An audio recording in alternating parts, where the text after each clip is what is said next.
Monsieur le sous-préfet, monsieur le député, monsieur le président, mesdames et messieurs du conseil communautaire, mesdames et messieurs les élus, mesdames, messieurs et chers collègues. C'est un honneur et un privilège pour un fonctionnaire que d'avoir l'occasion d'adresser ses vœux devant une telle assistance. Mes seules légitimités sont en effet celles d'un concours passé il y a bien longtemps maintenant, et surtout de la confiance que m'a accordée le président Yves Mettereau en me nommant à la direction générale de Cap Atlantique. Je mesure encore une fois la responsabilité qui est la mienne à cet instant. Le fil directeur de mon intervention de ce soir m'est apparu comme une évidence dimanche dernier à Atlantia lors de la projection d'un reportage très simple mais très éclairant sur le fonctionnement des services municipaux de la Baule. Au terme de ce mandat et de 5 années d'existence de Cap Atlantique, je me devais aussi de vous parler des collaborateurs et collaboratrices de Cap Atlantique, sans lesquels n'existerait aucune de ces réalisations. Mais auparavant, je veux, au moment où certains vont abandonner la vie publique, par choix personnel ou par choix des électeurs, remercier l'ensemble des élus des communes qui ont dirigé ou accompagné l'action de Cap Atlantique durant ces 5 années. J'ai repris quelques chiffres pour être plus précis. Et il y a 319 membres dans les 15 conseils municipaux de Cap Atlantique. 96 d'entre eux sont titulaires ou suppléants au conseil communautaire. Mais pas moins de 133 autres conseillers municipaux ont participé aux différentes commissions qui préparent et suivent l'ensemble des actions de Cap Atlantique. Par leur engagement et leur complémentarité, ils représentent une force pour le territoire. Et le premier vœu que je formerai est que cet engagement bénévole dans l'action publique reste aussi vivace en 2008 et au-delà, et que les nécessaires réformes du fonctionnement de nos institutions maintiennent ce lien de proximité entre la population et les décideurs intercommunaux. Mes remerciements iront aussi aux 15 membres de la commission consultative des services publics locaux, j'en ai vu quelques-uns ce soir, et aux 62 membres du conseil de développement de Cap Atlantique, qui sont également présents ce soir. Leur engagement totalement bénévole a apporté de remarquables contributions à la réflexion des élus et des services. C'est donc au total plus de 300 hommes et femmes qui ont investi de leur temps personnel pour contribuer au progrès du territoire de Cap Atlantique. C'est considérable et je tenais à le souligner. Pour revenir au reportage sur les services municipaux de la Baule, il fait apparaître de façon frappante la différence qui existe entre les services d'une ville et ceux d'une intercommunalité comme la nôtre. La majorité des services rendus par la ville le sont en accueil direct de la population ou sur le terrain, à l'image des équipes qui organisent la ville dans sa vie de tous les jours et sont présents pour toutes ces manifestations modestes ou prestigieuses.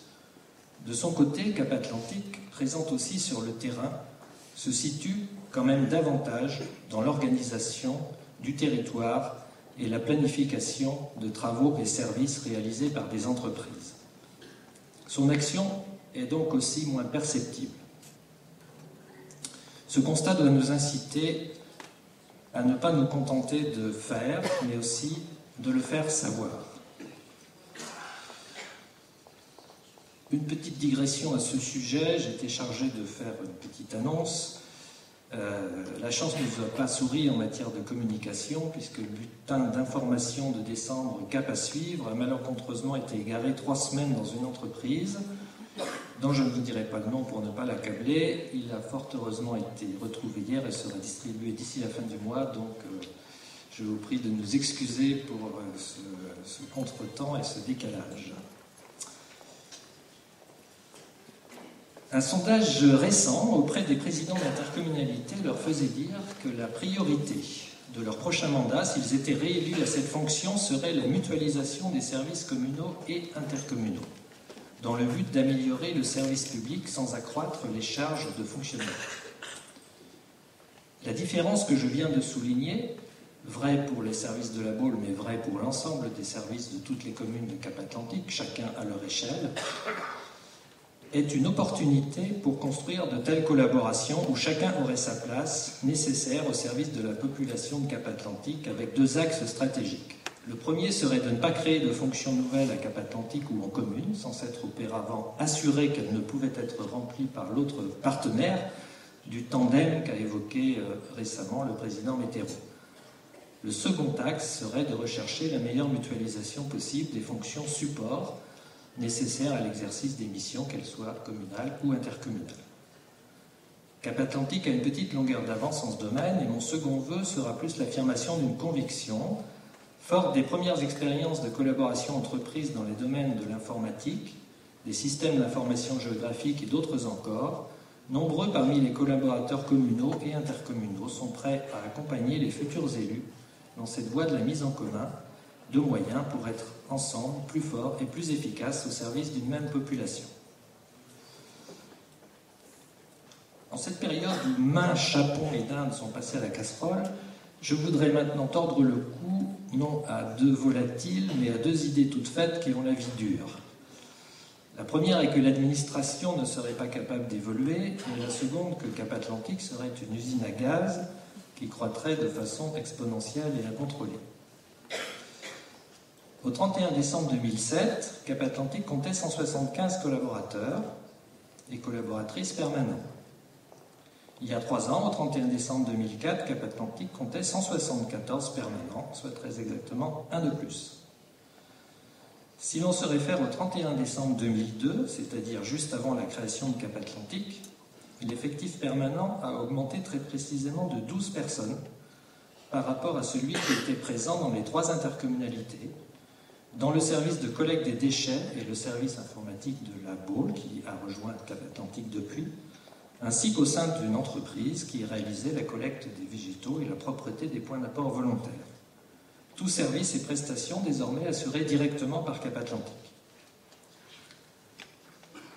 Cette augmentation de 12 collaborateurs en 5 ans, 15 si l'on compte 3 emplois actuellement vacants, doit être rapprochée tout d'abord des missions totalement nouvelles exercées par Cap-Atlantique.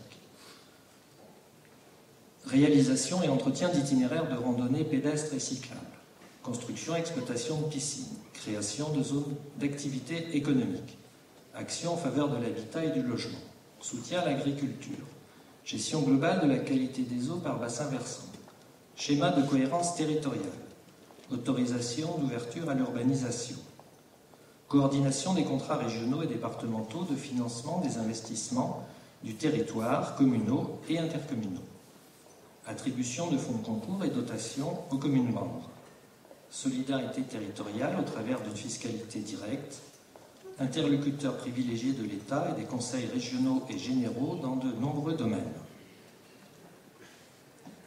Ensuite, des missions qui ont été amplifiées ou généralisées à l'ensemble du territoire au cours de ces 5 années. Préservation des zones humides et des espaces classés Natura 2000, planification pluriannuelle de travaux d'assainissement de qualité, contrôle d'assainissement collectif et autonome chez les particuliers, collecte sélective des déchets et compostage individuel, développement touristique. Les seules missions qui, à mon point de vue, me semblent avoir été simplement maintenues à leur niveau antérieur sont la préservation et la mise en valeur des marais salants, l'alimentation en eau potable et le développement culturel au travers du musée des marais salants, pour l'instant du moins, puisque son agrandissement va démarrer en 2008. Tout cela n'a été possible que grâce à l'engagement et l'adaptation de tous les collaborateurs et collaboratrices de Cap-Atlantique. Seulement 36% d'entre eux remplissent aujourd'hui une fonction identique à celle qu'ils avaient en 2002. Et seulement 31% exercent leur métier sur le même lieu de travail. Tout cela n'a aussi été possible que par la recherche permanente de progrès, et je n'ai pas peur du mot, de productivité dans l'exercice de ces missions, aussi bien dans celles que je viens d'énumérer que dans les missions support, qui ont trait à la communication, au management, à la gestion des moyens matériels, juridiques, financiers et surtout humains. 44 personnes étaient affectées à ces missions support en 2002 dans les 3 intercommunalités. Elles sont encore exactement 44 aujourd'hui. Ce ne sont pas les mêmes. À l'évidence, les 3 anciennes intercommunalités n'auraient pu réaliser la même chose sans accroître de façon beaucoup plus importante leurs effectifs. L'administration territoriale sait donc s'adapter, saura encore s'adapter demain. Et quant à l'usine à gaz, je crains qu'il faille vraiment chercher ailleurs une solution pour l'approvisionnement en énergie de notre planète. Pour autant, je ne me contente pas du résultat obtenu, car je sais que beaucoup reste à faire et peut encore être amélioré.